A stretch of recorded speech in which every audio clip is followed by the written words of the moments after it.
Merci, monsieur le maire, monsieur le conseiller général, madame, monsieur le sénateur, mes chers collègues, madame la vice-présidente du conseil régional, monsieur mon suppléant, Olivier, mesdames, messieurs les conseillers adjoints de la ville de Breteuil, monsieur le président de la communauté de communes des vallées de la Brèche et de la Noix, qui aurait pu d'ailleurs nous rejoindre à la tribune, et monsieur le président de l'amicale des maires du canton de Breteuil et du Civonne. Mesdames et messieurs, les élus, maires et conseillers municipaux du canton de Breteuil. Alors, je ne vais pas être très long, et d'ailleurs, j'entends quelques gazouillis au fond de la salle qui nous rappellent que, bon, les discours c'est bien, mais à un moment donné, point trop n'en fait. Mais si votre député ne s'exprimait pas ce soir devant vous, vous seriez aussi quelque peu déçus. Alors, beaucoup de choses ont été évoquées, et avec brio sur le plan local, départemental, régional.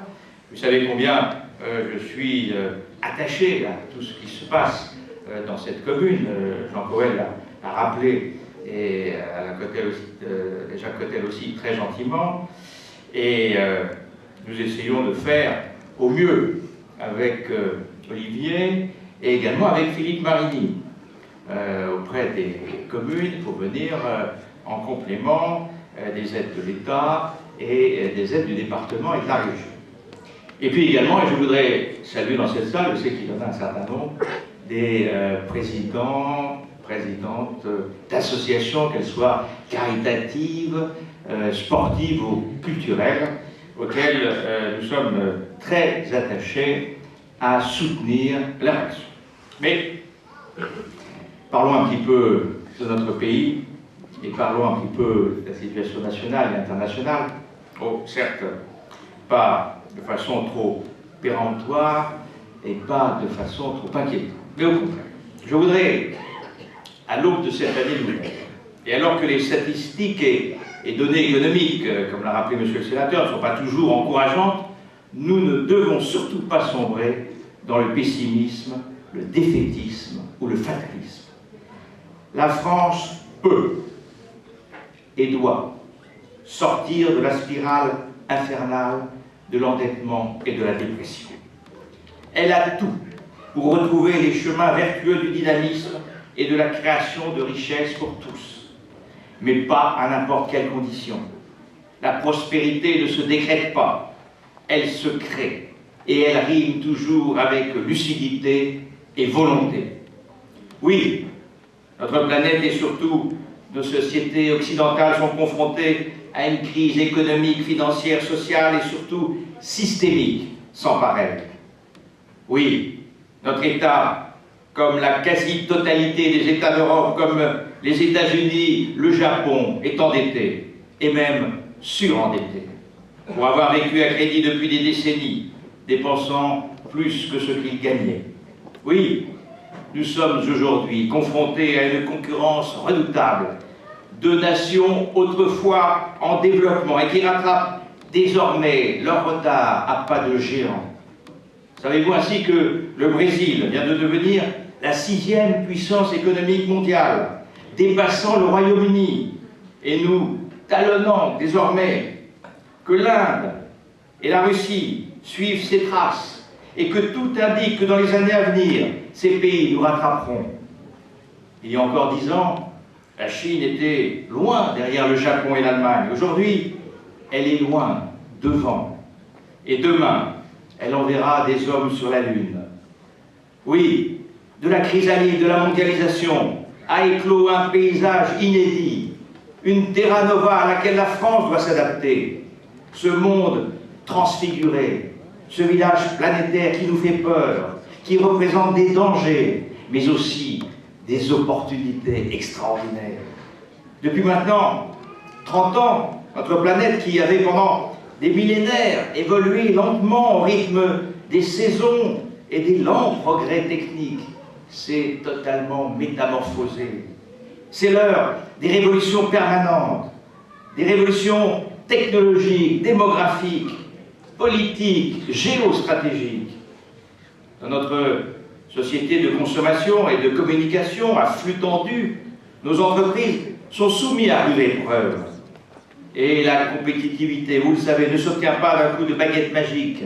Surtout lorsque les différentiels de coûts de main-d'œuvre et la législation, nos fameuses 35 heures, exception française, que personne ne nous envie et que personne n'a copié, nous handicapent. Mais malgré cela, nous possédons des atouts remarquables qui peuvent nous permettre d'envisager l'avenir sans optimisme béat, mais sans crainte irrationnelle. Ainsi, notre histoire et nos pères ne nous ont pas seulement légué un patrimoine culturel, monumental et artistique, unique. Ils nous ont aussi offert plus qu'à n'importe quel autre pays une conscience, une présence et une capacité d'influence privilégiée dans le monde. Bon, certes, il faut que nous nous gardions aussi, trop souvent, d'être des donneurs de leçons et de ne pas nous créer des handicaps que personne n'avait voulu ou ne nous avait demandé d'obtenir. Mais nous avons été les pionniers, d'une certaine façon, de la mondialisation.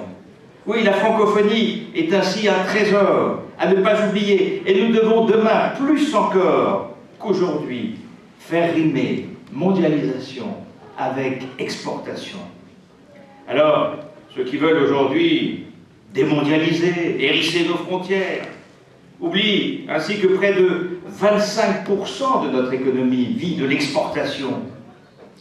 Dans notre entreprise aéronautique, on est bien placé pour le savoir, 100% de nos avions civils, les Falcon, sont vendus à l'exportation.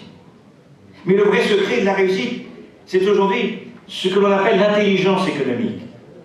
Et si notre but est bien de réindustrialiser le pays, de mettre un coup d'arrêt aux délocalisations afin de pouvoir produire en France, il est impératif de concevoir en France. Pour qu'un produit puisse être fabriqué en France, encore faut-il qu'il soit pensé en France. D'où le rôle majeur de la recherche, de l'innovation, de nos ingénieurs, de nos universités. D'où aussi des exemples autour de nous d'entreprises de l'Oise et de Picardie qui savent tous les jours se remettre en question et qui réussissent à se développer malgré la concurrence internationale. Je pense à Cornillot et à ses tables de ping-pong, à Le Creuset et à ses cocottes en fonte fabriquées dans l'Aisne, à Kindy et à ses chaussettes made in Moliens. Oui, notre État et notre économie ne sont donc pas condamnés à être dévorés par des tigres industriels venus d'Asie ou des pumas sud-américains. Encore faut-il avoir le courage de prendre les mesures qui s'imposent, qu'il s'agisse de la réduction de nos déficits publics ou de l'adaptation de notre législation sociale. Quand on voit que l'Allemagne parvient à un taux de chômage de 5,5%, cela ne doit pas nous rendre jaloux, mais au contraire nous donner de l'espoir. Et récemment, à l'Assemblée, nous en parlions avec un certain nombre de ministres, et les choses avancent. Les choses avancent, certes, pour commencer à comprendre, et la grande discussion qui va avoir lieu le 18 janvier avec les syndicats aboutira, j'en suis certain, à un certain nombre de nouvelles mesures. Oh, je dis nouvelles mesures. Ce sont des idées que j'ai débattues à la Commission des Finances à l'Assemblée nationale pendant de nombreuses années.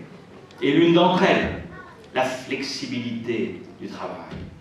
La flexibilité du travail, un mot qui faisait encore hier peur, qui fait encore aujourd'hui peur, et qui pourtant devient une véritable nécessité.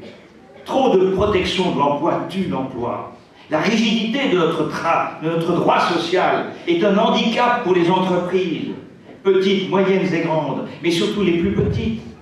Alors est-ce que demain on ne pourrait pas inventer par exemple un contrat de mission, c'est-à-dire embaucher pour une mission précise, pour une réalisation concrète, pour une fabrication, Imaginez le maçon qui a la commande d'une maison, mais pour la réaliser plus vite, il va embaucher 2-3 personnes, un apprenti. Et puis, si demain il n'a pas d'autres commandes, eh bien, ces personnes seront effectivement, termineront leur contrat de mission. Mais si il a des commandes, eh bien, elles pourront continuer.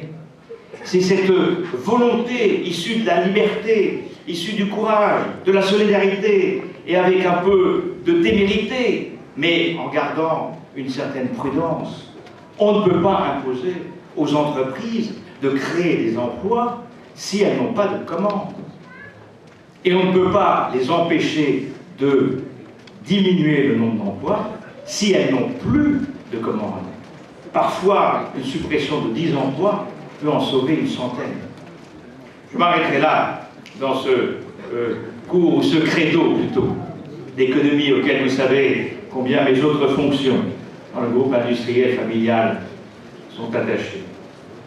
Mais simplement pour terminer en disant que nous ne sommes pas moins intelligents, ni moins courageux, ni moins capables que nos amis d'outre-Rhin.